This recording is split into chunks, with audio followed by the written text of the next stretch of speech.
अपने आसपास की खबरें देखने के लिए हमारे चैनल एक्टिव टाइम न्यूज़ को सब्सक्राइब करें और बेल आइकन को प्रेस करना ना भूलें। श्रीगंगानगर के केसरी सिंहपुर में सिर कटा शव मिलने से सनसनी। मृत पशु डालने के स्थान पर मिला शव, मौके पर घसीटने के निशान, पुलिस कर रही जांच। कस्बे में अम्बेडकर छात्रावास के पास बनी मृत पशुओं की हड्डा रोड़ी में शुक्रवार को सिर कटा शव मिला। शव पर कोई कपड़ा नहीं था तथा सिर नहीं होने से इसकी पहचान नहीं हो पा रही। पुलिस ने आसपास के इलाके में शव के सिर की तलाश की, लेकिन यह नहीं मिला। मौके पर शव को घसीटने के निशान है। ऐसे में इसे गुरुवार देर रात इस इलाके में यहाँ लाकर फेंकने की आशंका है। पुलिस ने फिलहाल शव घटना स्थल पर ही सुरक्षित रखवाया है। एफएसएल रिपोर्ट आने के बाद ही इस मामले में कुछ जानकारी मिलने की संभावना भी जताई जा रही है। घटना की जानकारी मिलने के बाद मौके पर सीआई सुशील कुमार खत्री पहुंचे। हड्डारोड़ी में पशुओं की हड्डियों का ट्रक भरने के लिए पहुंचे ठेकेदार ने मौके पर सिर कटा शव देखकर इसकी जानकारी पूर्व चेयरमैन कालूराम बाजीगर को दी। उन्होंने इसकी सूचना पुलिस को दी। शव को मृत पशुओं की हड्डियों के बीच फेंका गया। यहाँ डालने से पूर्व हत्या की आशंका जताई जा रही है। आशंका है कि हत्या करने वालों ने शव इसलिए यहाँ डाला ताकि इसे आसपास घूमने वाले कुत्ते नोच लें और किसी को घटना की जानकारी भी न मिले। शव 30 से 35 आयु वर्ग के बीच के युवक का प्रतीत हो रहा है। जहां शव मिला वहां से कुछ दूर सड़क पर काफी मात्रा में खून बिखरा पड़ा मिला। इस पर मिट्टी डाली गई है। आसपास के हालात से अनुमान लग रहा है कि इन स्थानों पर ही सर को धड़ से अलग किया गया और बाद में हत्या करने वाले सर अपने साथ ले गए। घटना स्थल पर शव को घसीटने के निशान है। इसके आसपास की ही महिला के बालों का बैंड, हाथों में पहनने वाली चांदी की चुटकी, टूटी हुई लाल रंग की चूड़ियां बिखरी पड़ी हैं। इससे आशंका है कि हत्या के समय कोई महिला भी साथ हो सकती है। हालांकि घटनाक्रम में महिला की भूमिका अब तक स्पष्ट नहीं है।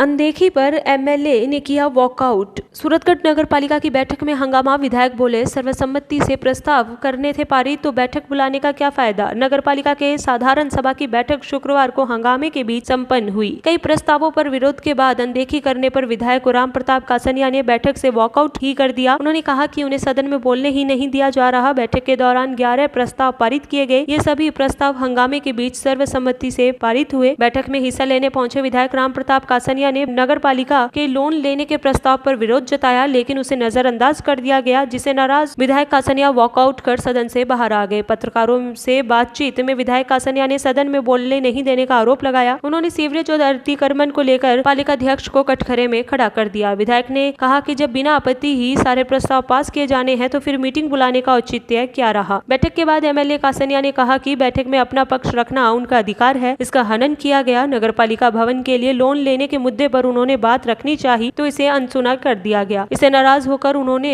और उनके पक्ष के पार्षदों ने वॉकआउट कर दिया। इस संबंध में नगर पालिका चेयरमैन ओम प्रकाश कालवा ने कहा कि विधायक कासनिया सदन में प्रस्ताव रखने से पहले ही उस पर अपना विरोध जता रहे थे, इस कारण हंगामा जैसी स्थिति हुई।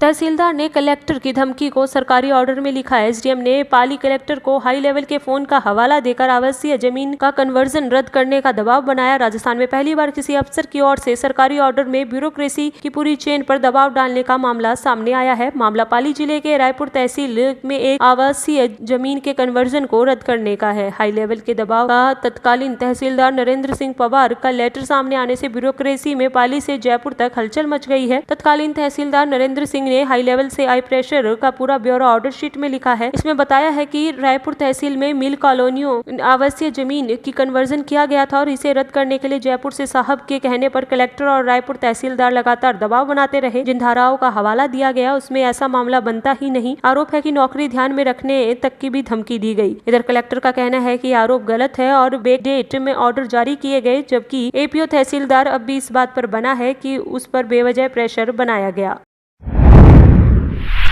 लॉयंस क्लब के अवैध निर्माण को 3 दिन में हटाने का नोटिस। 3 दिन बाद नगर परिषद खुद हटाएगी अवैध निर्माण। जवाहरनगर में मीरा मार्ग पर इंदिरा वाटिका के समक्ष लॉयंस क्लब द्वारा नियम के विपरीत किए गए अवैध निर्माण को 3 दिन में हटाने का नोटिस नगर परिषद ने जारी किया है। नोटिस में हिदायत दी गई है कि 3 दिन में अवैध निर्माण नहीं हटाया गया तो नगर परिषद अपने स्तर पर यह अवैध निर्माण तोड़वाएगी तथा इसका खर्चा लॉयंस क्लब से वसूल किया जाएगा। लॉयंस क्लब के इस अवैध निर्माण को लेकर कुछ समय पहले स्वायत्त शासन विभाग को शिकायत की थी, जिसमें अवगत अवगत करवाया गया था कि नगर विकास न्यास द्वारा जो प्लॉट लॉयंस क्लब को आवंटित किया गया है, आवंटन की शर्तों के विपरीत लॉयंस क्लब ने यहां अवैध निर्माण कर रखा है। काफी समय तक यह फाइल DLB व नगर परिषद में अटकी रही। अब नगर परिषद ने लॉयंस क्लब को नोटिस जारी कर 3 दिन के भीतर अवैध निर्माण हटाने के आदेश जारी किए हैं। नगर परिषद को यह आदेश DLB के डिप्टी डायरेक्टर बीकानेर ने जारी किए थे।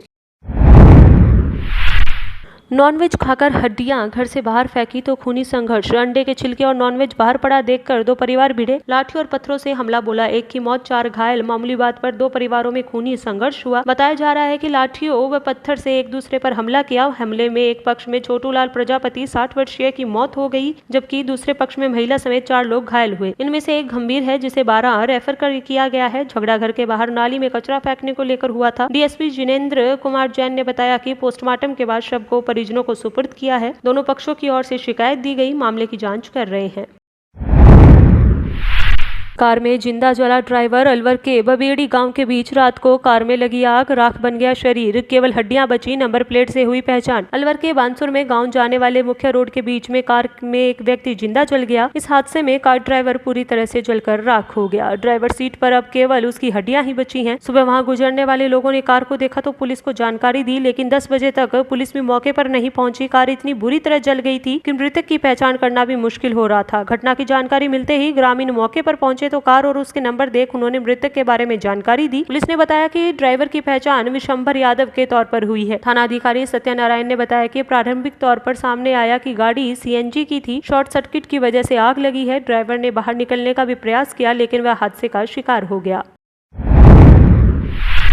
राजस्थान में गर्मी का सितम जारी। प्रदेश के 10 जिलों में हीट वेव का येलो अलर्ट। अब रात में भी तेज गर्मी। पाली, गंगानगर, चूरू, अलवर सहित कई जिलों में पारा 30 डिग्री से ऊपर। राजस्थान में मानसून भले ही प्रवेश कर गया हो, लेकिन अभी भी गर्मी का कहर बरकरार है। बीते 2-3 दिनों से प्रदेश में पश्चिमी क्षेत्र से तेज गर्मी और लू का दौर बना हुआ है, जो आज भी जारी रहने की संभावना है। स्थिति ये है कि दिन के साथ साथ लोगों को रात में भी गर्मी से राहत नहीं मिल रही। राज्य में कई जिलों में रात में पारा 30 डिग्री से ज्यादा रहने लगा है। राज्य में 33 में से 15 शहर ऐसे हैं जहां दिन का तापमान 40 डिग्री या उससे ऊपर चला गया है। जयपुर में भी तापमान सामान्य से 5 डिग्री ऊपर पहुंच गया है। वहीं मौसम विभाग ने आज 10 जिलों में हीट वेव गर्म हवाएं चलने की चेतावनी जारी की है। राज्य में सबसे ज्यादा गर्म इलाका गंगानगर रहा, जहां का अधिकतम तापमान 44.5 डिग्री सेल्सियस दर्ज किया गया। इसी मौसम विभाग जयपुर के कार्यवाहक निदेशक राधेश्याम शर्मा ने बताया कि अगले 4 दिन तक राज्य के अधिकांश इलाके में बारिश के कोई आसार नजर नहीं आ रहे। कई शहरों में तापमान 40 डिग्री तक बना रह सकता है। साथ ही कुछ जिलों में गर्म हवाएं चल सकती हैं।